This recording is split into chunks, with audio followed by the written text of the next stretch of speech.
আসসালামু আলাইকুম রাহমাতুল্লাহি ওয়া বারাকাতুহু। সুপ্রিয় বন্ধুগণ, আশা করি আল্লাহ তাআলার অশেষ রহমতে সবাই ভালো আছেন। সহবাসের পর দেরিতে গোসল করলে কি মারাত্মক ক্ষতি হয়? সহবাসের পরে দেরিতে গোসল করলে কি জমিন মাটি কি আমাদেরকে অভিশাপ দেয়? আসমান থেকে কি ফেরেশতারা আমাদেরকে অভিশাপ দেয়? আমাদের উপরে কি লানত বর্ষণ করা হয়? ইত্যাদি নানান ধরনের কথাবার্তা, জটিলতা সমাজে প্রচলিত আছে। আসলে বিষয়টা মূল কি?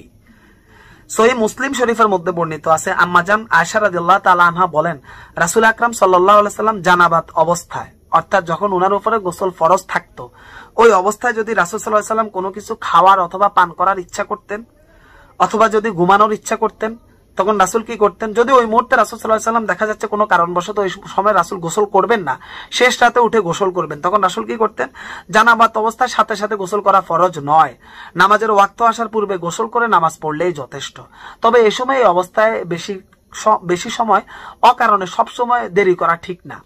কোনো কারণবশত কোনো কারণে আপনি দেরি করলেন, সেটা ভিন্ন কথা। তবে সবসময় যদি আপনি অভ্যস্ত হয়ে যান যে জানাবাতের গোসল, ফরজ গোসল, সহবাসের গোসল আপনি সবসময় দেরিতে করেন, অনেক সময় আপনার নামাজের ওয়াক্ত চলে গেছে, আপনি এই অবস্থায় রয়ে গেছেন, এটা কিন্তু মারাত্মক ভুল এবং গুনাহে কাবিরা, এটা জাহান্নামের কারণ হবে।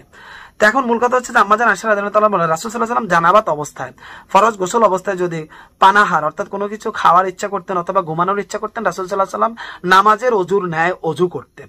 এখন গোসল তিনি করবেন না, তবে কিছু খাবেন অথবা ঘুমাবেন, নামাজের ওযুর ন্যায় ওযু করতেন। এরপরে খাওয়া দাওয়ার যদি প্রয়োজন হতো, অনেক সময় খাওয়া দাওয়া করতেন, অথবা নামাজের ওযুর ন্যায় ওযু করে রাসূল আকরাম সাল্লাল্লাহু আলাইহি ওয়াসাল্লাম ঘুমিয়ে পড়তেন, শুয়ে পড়তেন। সুবহানাল্লাহি ওয়া বিহামদিহি। কত সুন্দর ইসলাম আমাদেরকে রাসূল আকরাম সাল্লাল্লাহু আলাইহি ওয়াসাল্লাম কত সহজ করেছেন আমাদের জন্য। আমরাই আসলে ইসলামকে কঠিন বানিয়ে দিচ্ছি। আল্লাহ রাসূল এবং সাহাবায়ে কেরাম আমাদের জন্য ইসলামটাকে অত্যন্ত চমৎকার রূপে সহজ সরল সাবলীল ভাবে আমাদের কাছে সাবলীল করে তারা দিয়ে গেছেন।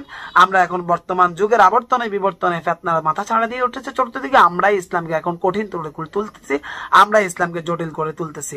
আল্লাহ আমাদেরকে সহজ করার তৌফিক দেখ, কঠিন থেকে আমাদেরকে হেফাজত করুক।